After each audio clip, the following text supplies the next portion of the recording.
गांव और हॉस्टल में पढ़ने वाले बच्चों की जिंदगी। सुबह के 5 बज रहे हैं। हवा में नीम के पत्तों की ताजगी और मिट्टी की सौंधी खुशबू है। दूर कहीं मंदिर की घंटी सुनाई दे रही है। रोहिणी की आंखें खुलती हैं। वो बिस्तर छोड़ती है। कमरे से बाहर निकलकर वो दबे पांव सुमित्रा देवी और राजेश सिंह के कमरे में जाती है। दोनों जाग चुके हैं। रोहिणी झुककर दोनों का आशीर्वाद लेती है। जुग जुग जियो बहू, सदा सुहागन रहो। बच्चे उठ गए? जी माँ जी, बस उन्हें उठाने ही जा रही हूँ। रोहिणी बच्चों के कमरे में जाती है। मयंक और मृदुल सो रहे हैं। रोहिणी उनके सिर पर हाथ फेरती है। उठो मयंक, मृदुल, देर हो जाएगी। देखो सूरज निकल आया है।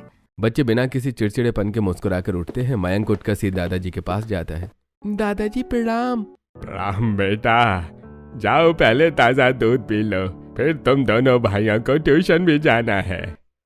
9 बजे तक घर का माहौल अनुशासित हो जाता है। बच्चे ट्यूशन से लौटकर नाश्ता करते हैं और अपने स्कूल बस के लिए तैयार हो जाते हैं। रोहिणी उनके लिए सब्जी पराठा टिफिन में रखने के लिए बनाती है। पापा बाय, हम लोग स्कूल जा रहे हैं। मैं आज वापस आकर आपके साथ खेत चलूंगा।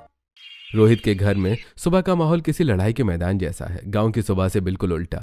सूरज सिर पर चढ़ आया है, लेकिन घर के पर्दे अभी भी गिरे हुए हैं। तभी अचानक बाथरूम से रोहित के चिल्लाने की आवाज आती है। मोहिनी, मोहिनी, कितनी बार कहा है सुबह उठते ही गीजर ऑन कर दिया करो। ऑफिस के लिए देर हो रही है और पानी बर्फ की तरह ठंडा है। रोहित, मैं तुम्हारी नौकरानी नहीं हूँ। हर बात में मोहिनी मोहिनी करना बंद करो। कल रात में अपने ऑफिस की फाइल्स चेक कर रही थी, इसीलिए देर हो गई। क्या तुमसे एक बटन भी नहीं दब पा रहा है? हद है, घर में डिसिप्लिन नाम की कोई चीज ही है ही नहीं। 8 बज गए हैं और बच्चे अभी तक सो रहे हैं। क्या स्कूल नहीं जाएंगे आज बच्चे? रोहित गुस्से में बच्चों के कमरे का दरवाजा खोलता है। ऋचा, मोहित और राकेश कम्बल में मुंह छुपाए पड़े हैं। मम्मी, आज मेरे पेट में दर्द है, स्कूल नहीं जाना। पापा, मेरी मैम बहुत डांटती है, आज छुट्टी कर दो ना। मोहिनी कमरे में आती है और जबरदस्ती कंबल खींचती है। उठो जल्दी, स्कूल बस आती ही होगी। मुझे भी ऑफिस निकलना है। तुम लोगों का ड्रामा रोज का हो गया है। डाइनिंग टेबल पर नाश्ता रखा है, कॉर्नफ्लेक्स और ठंडी ब्रेड। रोहित और मोहिनी एक दूसरे से बात करने के बजाय अपने अपने मोबाइल पर ईमेल चेक कर रहे हैं। तीनों बच्चे ऋचा, मोहित और राकेश भी अपनी दुनिया में खोए हैं। ऋचा टेबल के नीचे अपना फोन छिपाकर इंस्टाग्राम रील्स देख रही है। मोहित आईपैड पर गेम खेल रहा है और चम्मच से दूध गिरा रहा है। राकेश टीवी पर कार्टून देखने के लिए जिद कर रहा है। ऋचा, फोन नीचे रखो और नाश्ता खत्म करो। डैड, आप भी तो फोन देख रहे हो, और वैसे भी मुझे कॉर्नफ्लेक्स पसंद नहीं है। बस हो गया, तुम तीनों अपना नाश्ता करो जल्दी। स्कूल बस 5 मिनट में आने वाली है।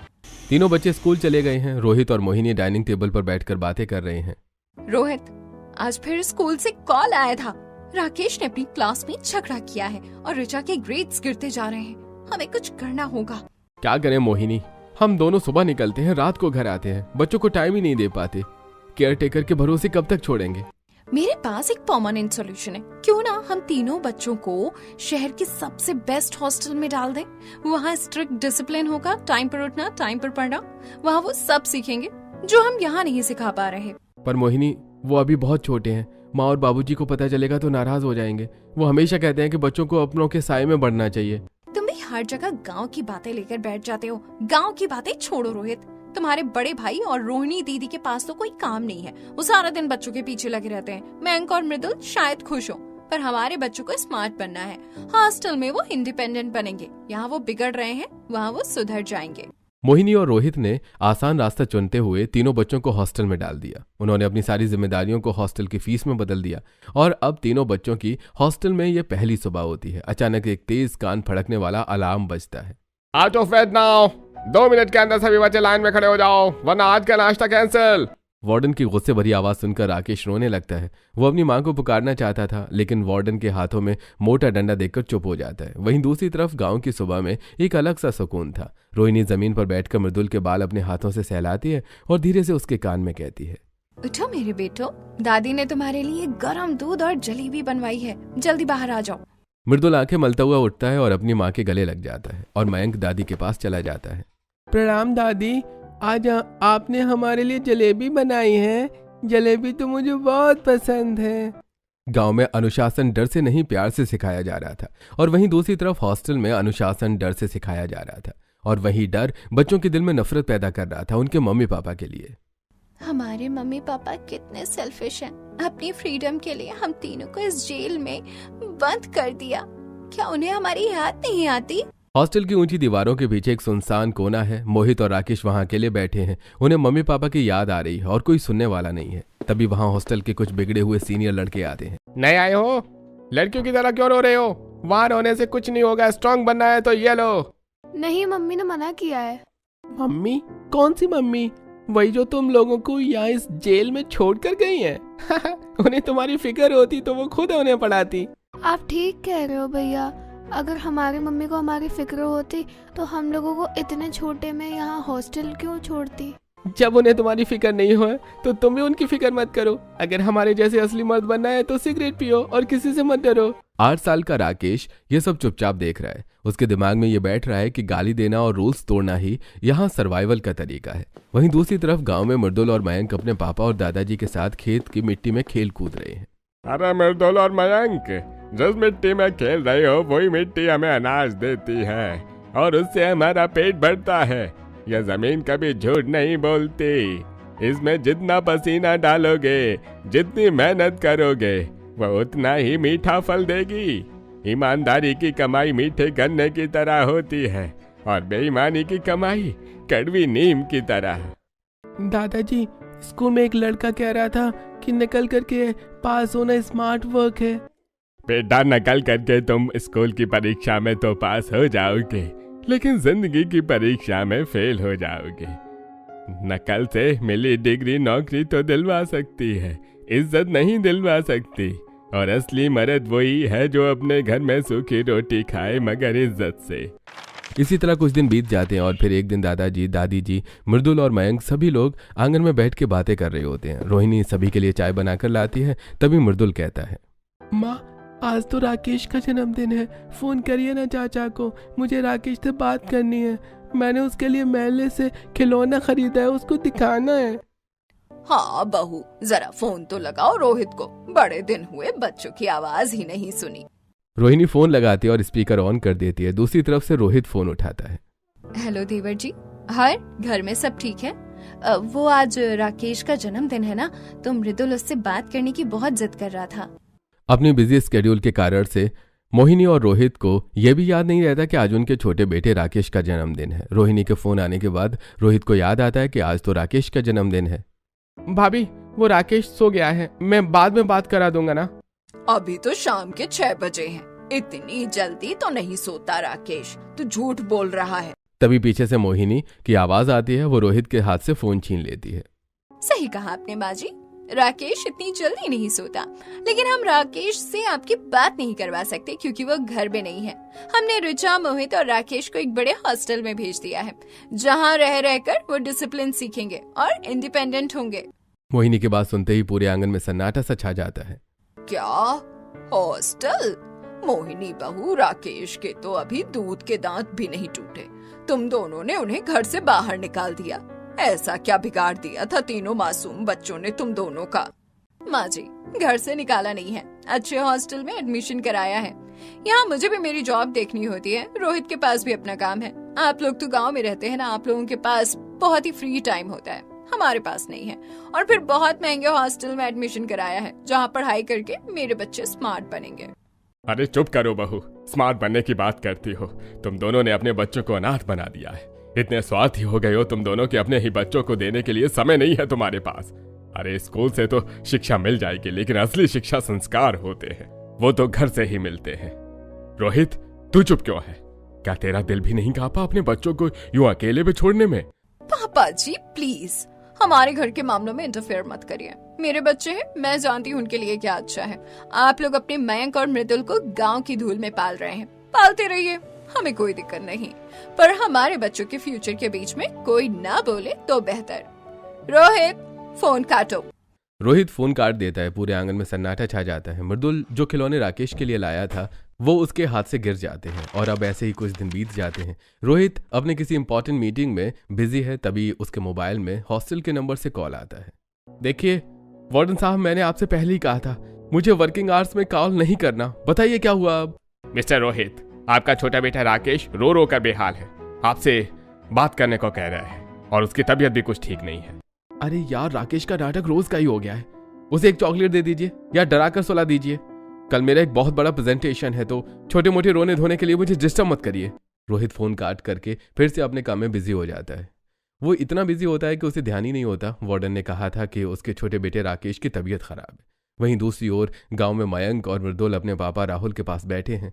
वो बच्चों को सिर्फ किताब की नॉलेज नहीं बल्कि लाइफ का लॉजिक सिखा रहे हैं। राहुल एक छोटा सा बीज और एक छोटा सा पत्थर मेज पर रखते हैं। बेटा बताओ, इन दोनों में से ताकतवर कौन है? पापा पत्थर, ये भारी है और टूटेगा भी नहीं। नहीं बेटा, पत्थर को 1000 साल भी जमीन में गाड़ दो वो पत्थर ही रहेगा, पर इस छोटे से बीज में जान है। अगर इसे सही मिट्टी और पानी मिले तो ये पत्थर का सीना चीर कर पेड़ बन सकता है। इंसान का दिमाग भी इस बीज जैसा है। अगर तुम सिर्फ पत्थर बनोगे तो कभी बढ़ नहीं पाओगे, लेकिन अगर सीखने की चाह रखोगे तो कोई भी मुश्किल तुम्हें रोक नहीं पाएगी। मैं समझ गया पापा, हमें पत्थर जैसा जिद्दी नहीं बनना है, बल्कि छोटे से बीज की तरह कोमल बनना है। दूसरी तरफ हॉस्टल में लाइटें बंद हो चुकी हैं। मोहित और राकेश एक ही चादर में दुबक कर बैठे हैं। भैया मुझे मम्मी की बहुत याद आ रही है, क्या हम यहाँ से घर नहीं जा सकते? तुम क्यों याद करते हो मम्मी पापा को? मम्मी पापा तो हमें याद नहीं करते, उन्हें तो सिर्फ अपने ऑफिस और लैपटॉप से प्यार है, उन्हें तो हमारी जरूरत भी नहीं है। तभी हॉस्टल का वार्डन खिड़की से उन्हें देख लेता है और चिल्लाता है, सो जाओ चुपचाप, यहाँ ड्रामा नहीं चलेगा। तुम्हारे पापा को फोन लगाया था, उन्होंने कहा है कि दवा देकर सुला दो। दूसरी तरफ गांव में रात के 10 बजे राजेश जी के मोबाइल में फोन आता है। राजेश भाई प्रणाम, बहुत दिनों से सोचा था आपको फोन लगाऊं, पर टाइम ही नहीं मिला। आपके घर में सब ठीक है? दीनदयाल जी राजेश जी के पुराने दोस्त हैं। वो उसी फ्लैट में रहते हैं जिस फ्लैट में रोहित रहता है, और हॉस्टल के वार्डन से उनकी दोस्ती भी है। सब कुछ ठीक है, आप बताइए, रात के इस समय आपने फोन लगाया? आपने अपने पोते पोतियों को सिटी बोर्डिंग स्कूल में डाल दिया है क्या? हाँ, रोहित ने बताया था कि तीनों बच्चों को हॉस्टल में डाल दिया है, जिससे उनकी पढ़ाई अच्छी हो सके। अरे जिस हॉस्टल में आपके पोते पोती हैं, उस हॉस्टल का वार्डन मेरा दोस्त है। आज उसने मुझे बताया उन तीनों बच्चों के बारे में। आपकी पोते राकेश की तबीयत भी खुद खराब है, लेकिन रोहित बेटा तो उनका पता ही नहीं लेता। और वार्डन कह रहा था कि मोहित बहुत बिगड़ चुका है, अपने से बड़े लड़कों के साथ दोस्ती कर ली है। दीनदयाल जी की बात सुनने के बाद राकेश जी के हाथ से फोन छूट जाता है। सुमित्रा सुन रही हो, क्या बताया है दीनदयाल ने? हमारा बेटा रोहित, उसे अपने बच्चों की कोई फिक्र नहीं है। क्या हो गया? आप इतना गुस्सा क्यों कर रहे हैं? किसका फोन था? अरे दीनदयाल जी कह रहे थे मोहित ने अपने से उम्र में बड़े लड़कों से दोस्ती कर ली है और उनकी संगत में बुरी आदतें अपना ली हैं। राकेश की तबीयत खराब है, ऋचा भी ठीक नहीं है, रोहित और मोहिनी को अपने बच्चों की कोई फिक्र नहीं है, उन्होंने बस हॉस्टल में डाल दिया है। आप गुस्सा मत करिए, मैं सुबह होते ही रोहित से बात करूंगी। अगली सुबह और भी भयानक थी। राजेश को तेज बुखार चढ़ गया था। राकेश बिस्तर से उठ नहीं पा रहा था और वार्डन वहीं मोटा डंडा लेकर बिस्तर के पास खड़ा था। मैं लास्ट वार्निंग दे रहा हूँ, उठ जाओ राकेश और नीचे ग्राउंड पर चलो। उतने में ऋचा गुस्से से अंदर आती है। चुप हो जाओ, देख नहीं रहा तुम्हें उसको तेज बुखार है? पागल हो गए हो? कैसे उठेगा वो? शट अप, जबान लड़ा रही हो, बदतमीज लड़की। कोई तमीज नहीं है, पनिशमेंट मिलेगी तुम्हें इस बदतमीजी की। यू शट अप, तुम्हारा ये डंडा तुम्हारे सिर पर मार दूंगा अगर फिर से मेरी बहन या भाई से इस तरह बात की तो। ऋचा गुस्से से वार्डन की मेज पर रखे कांच के जग को पटक कर तोड़ देती है। वार्डन आग बबूला हो जाता है। रोहित एक इंपॉर्टेंट मीटिंग में बैठा होता है, तभी हॉस्टल के वार्डन का कॉल आता है। मिस्टर रोहित, बस बहुत हो गया, आपके बच्चे अब हमारी कंट्रोल से बाहर हैं। आपकी बेटी ने आज मेरे ऊपर हमला करने की कोशिश की। आपके बेटे मोहित ने मुझे मारने की धमकी दी और राकेश को बहुत तेज बुखार है। हम आपके बच्चों की जिम्मेदारी अब और नहीं ले सकते। आइए और अपने बच्चों को ले जाइए, आपके बच्चे अब इस हॉस्टल में 1 मिनट नहीं रहेंगे। रोहित घबराकर मोहिनी को फोन करता है, लेकिन तभी उसके घर के लैंडलाइन पर गांव से राजेश जी का फोन आता है। अरे रोहित, गाड़ी निकाल और सीधा हॉस्टल पहुंच। मुझे दीनदयाल का फोन आया था, बच्चे वहां बहुत बिगड़ गए हैं। अगर आज सूरज ढलने से पहले बच्चे उस हॉस्टल से बाहर नहीं निकले तो समझ लेना कि तेरा बाप मर गया। हॉस्टल के ऑफिस से वार्डन गुस्से में खड़ा है। तभी मोहिनी और रोहित हॉस्टल के अंदर जाते हैं। आइए मिस्टर रोहित, अच्छा हुआ आप आ गए। देखिए अपने बच्चों के कारनामे, क्या यही सिखाया आपने अपने बच्चों को? मोहित और ऋचा एक कोने में खड़े हैं। ऋचा के बाल बिखरे हैं और वो राकेश को अपने पीछे छुपाई खड़ी है। मोहित, ये क्या बदतमीजी है? वार्डन कह रहे हैं तुमने गाली गलौज की और ऋचा ने सामान को तोड़फोड़, क्या यही सिखाया हम लोगों ने तुम्हें? सिखाया? पापा आपने हमें सिखाया ही कब? आप लोगों ने तो बस अपनी फ्रीडम के लिए हम तीनों को इस हॉस्टल में फेंक दिया। मोहित, ये किस लैंग्वेज में बात कर रहे हो? मम्मी पापा हैं हम तुम्हारे। आप खुद को मम्मी कह रही हैं? जब हॉस्टल की वार्डन ने कॉल करके बताया राकेश की तबीयत के बारे में, आप लोगों ने जवाब दिया कि वो नाटक कर रहा है। मम्मी आपने कहा था कि हम यहाँ स्मार्ट बनेंगे, देखिए मैं कितनी स्मार्ट हो गई हूँ। मैंने आज वार्डन का हाथ में रोट दिया क्योंकि ये राकेश को मार रहे थे। क्या यही स्मार्टनेस चाहिए थी आपको? यहाँ सब गाली देते हैं और हमने भी सीख लिया। पापा, आप कहते थे ना कि डिसिप्लिन जरूरी है। यहाँ का डिसिप्लिन ये है कि जो जितना जोर से गाली देगा उसकी उतनी इज्जत होगी। मैंने भी आज वही किया। अपने तीनों बच्चों को लेकर मोहिनी और रोहित घर पहुंचते हैं। मोहित और ऋचा घर पहुंचते ही अपने कमरे में जाकर दरवाजा बंद कर लेते हैं। तभी दरवाजे की घंटी बजती है। दरवाजा खुलता है तो राजेश जी और सुमित्रा जी बाहर खड़े होते हैं। ये क्या हाल बना रखा है, घर है या कबाड़ खाना? सुमित्रा जी किचन में देखती हैं 2-3 दिन के बर्तन झूठे पड़े हुए हैं सिंक में। बच्चों के कमरे का दरवाजा खोलती है तो देखती है कि अंधेरे में सिर्फ मोबाइल की स्क्रीन चमक रही है। बेटा मोहित, तुमने खाना खाया? दादी से भी बात नहीं करेगा? दादी डिस्टर्ब मत करिए, मैं गेम खेल रहा हूँ। इसी तरह कुछ दिन बीतते हैं। बच्चों के एग्जाम्स हो जाते हैं। तभी सास सुमित्रा अपनी बहू से कहती है, बहू देख लिया अपने फैसले का नतीजा। ये बच्चे पत्थर हो गए हैं, न खाने का होश है न अपनों की पहचान। जिस स्मार्टनेस के लिए तूने इन्हें हॉस्टल भेजा था, उसी हॉस्टल ने इन्हें बदतमीजी सिखा दी। गलती हो गई हमसे माँ। हमें लगा था ये लोग हॉस्टल में डिसिप्लिन सीखेंगे, लेकिन ये बच्चे तो हमें अपना दुश्मन समझने लगे।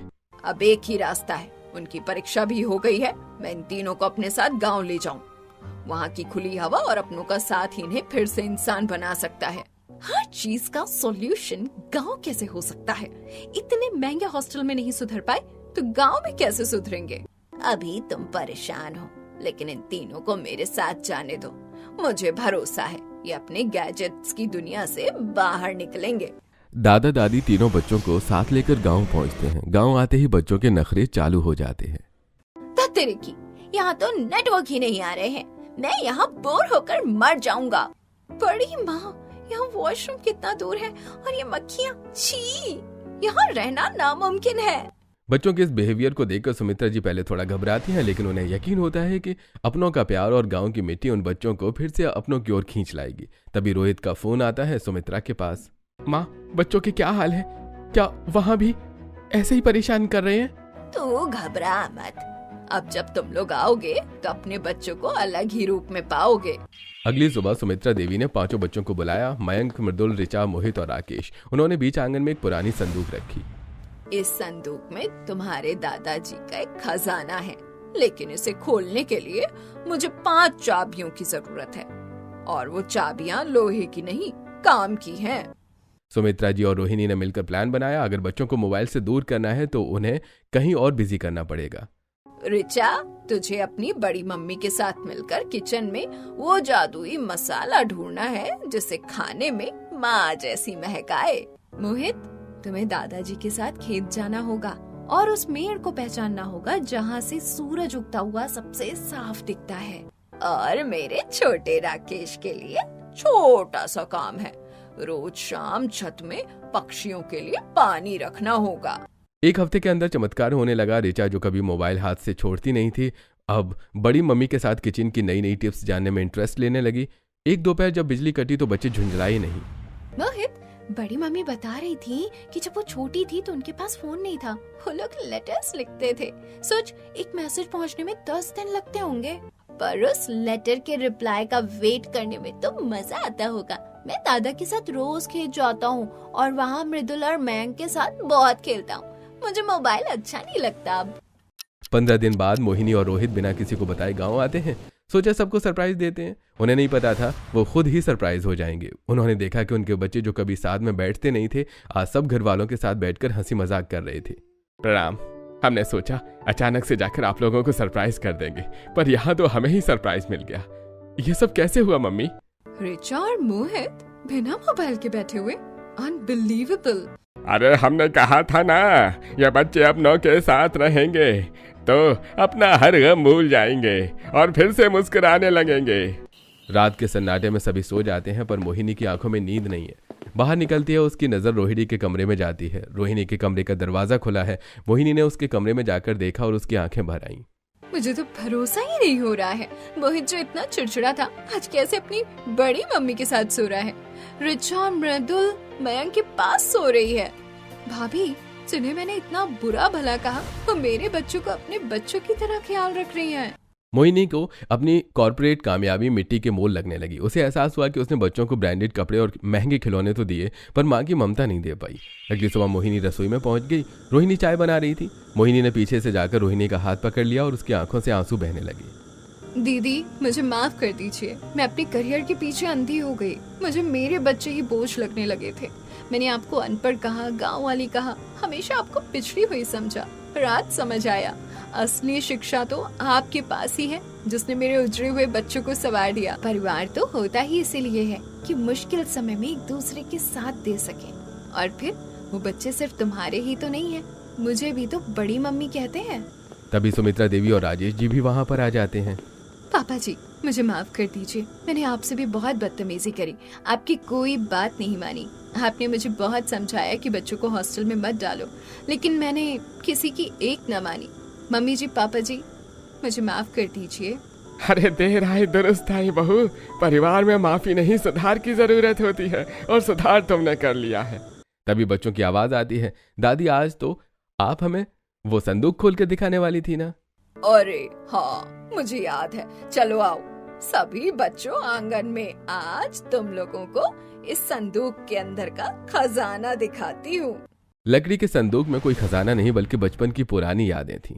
अरे देखा तुम लोगों ने, इस संदूक में हमारे दोनों बेटों के बचपन के खिलौने हैं और इस घर से जुड़ी उनकी यादें। दादी दादा संदूक के खिलौने दिखाते हैं। तभी तीनों बच्चों की नजरें अपने मम्मी पापा के ऊपर पड़ती हैं, जो कोने में नजरें झुकाए खड़े हुए हैं। पापा, आई एम सॉरी। हॉस्टल जाने की वजह से मैं आपसे इतना गुस्सा हो गया था कि आप दोनों से बदला लेने के लिए मैंने वहाँ की गलत आदतें अपना ली। Mummy papa, I am sorry. बड़ी मम्मी ने हमें सिखाया है बड़ों की इज्जत करना। अपनी इज्जत और गुस्से की वजह से मैं सब भूल ही गई थी। मुझे आप लोगों से बदतमीजी नहीं करनी चाहिए। मुझे माफ कर दीजिए, अब हम कभी भी बदतमीजी नहीं करेंगे। मोहिनी ने अपने तीनों बच्चों को गले से लगा लिया। उसे आज एहसास हुआ कि बच्चे कभी बुरे नहीं थे, वो बस अकेले थे। जैसे ही उन्हें अपनों का साथ मिला, उनका सारा गुस्सा प्यार में बदल गया। 2 महीने बाद मोहिनी अपनी जेठानी से फोन पे बात करते हुए, दीदी, अगर बच्चे गांव न जाते तो मुझे कभी एहसास ही नहीं होता कि इन बच्चों को अकेलेपन ने अंदर से तोड़ दिया था। अब मैंने अपनी रेगुलर जॉब छोड़कर घर पर ही जॉब करना स्टार्ट कर दिया है। हाँ, मेरी सैलरी कम हो गई है, लेकिन मेरे पास टाइम होता है बच्चों को देने के लिए। यही तो असली कमाई है। देख लेना, ये बच्चे अब तुझे वो सुकून देंगे जो दुनिया की कोई कंपनी नहीं दे सकती। सच कहा दीदी। अब रिचा मुझसे अपनी सहेलियों की बातें शेयर करती है, मोहित मुझे अपनी ड्राइंग दिखाता है, और राकेश वो तो बस बड़े पापा के लट्टू की बातें करता है। अब बहुत खुश हूँ मैं। तभी रोहित ऑफिस से आता है। वो थका हुआ नहीं दिख रहा, बल्कि उसके हाथ में बच्चों के लिए कुछ फल और छोटी कहानियों की किताबें हैं। किससे बातें हो रही हैं? दीदी से। बता रही थी कि मेरा घर अब घर बन गया है। रोहित मुस्कुराता है। बच्चे दौड़कर अपने पापा से लिपट जाते हैं। कोई शोर नहीं, कोई गैजेट्स की चीख पुकार नहीं, बस एक शांत और प्यारा परिवार।